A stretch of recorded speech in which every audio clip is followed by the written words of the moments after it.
Okay, limits unit review. So for number 1 and 2, we're going to use the graphs associated to find the limits.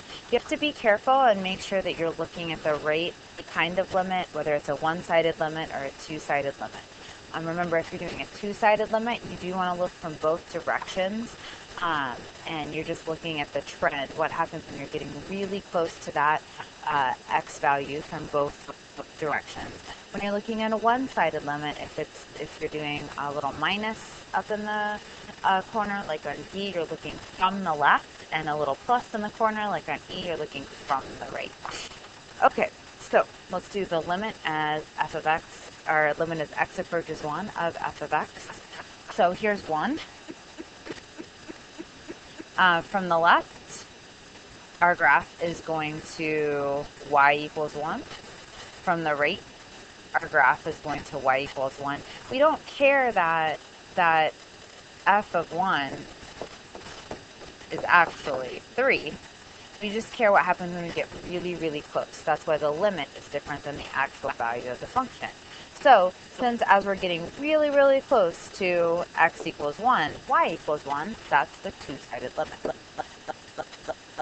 Okay, B. B, we're looking at the left-hand limit as x approaches 2. So from the left, as x approaches 2, y is going to 2 as well.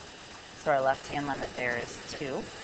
Since that is an exterior point, and we can call that an exterior point because there's nothing to the right of it, we could say that that f of x is continuous at 2, since the left-hand limit is the same as the value of the function. f of 2 is equal to 2. All right, but we'll get to continuity later. Let's keep going. The right-hand limit as x approaches 0. So we have to approximate a little here. From the right, it looks like we're going to 1.5. Now we're going to look at -1 from the left and from the right for D and E. So -1 from the left, we're going to 1. Again, we don't care what's actually happening at the point. From the right, we're going to 2. And since the left-hand limit and the right-hand limit do not match, the two-sided limit does not exist. All right, we already talked about f of 1. f of 1 we said was 3. And f of -1 we haven't talked about yet. At -1, our closed dot is at 2. All right, let's go ahead and do this next graph, number 2. Same idea. I'm going to look at f of x, the limit as x approaches 1 from the left for A. So from the left, we're going to 2.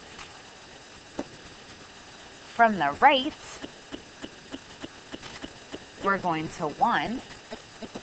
And since those don't match, here's our two-sided limit.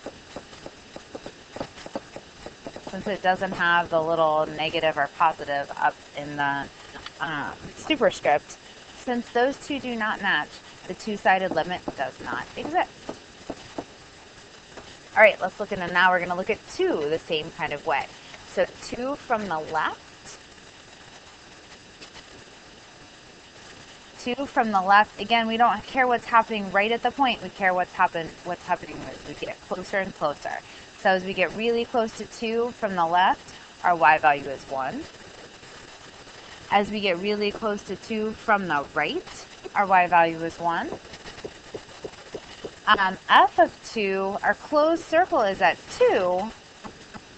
But remember, that value, that does not matter to our limit.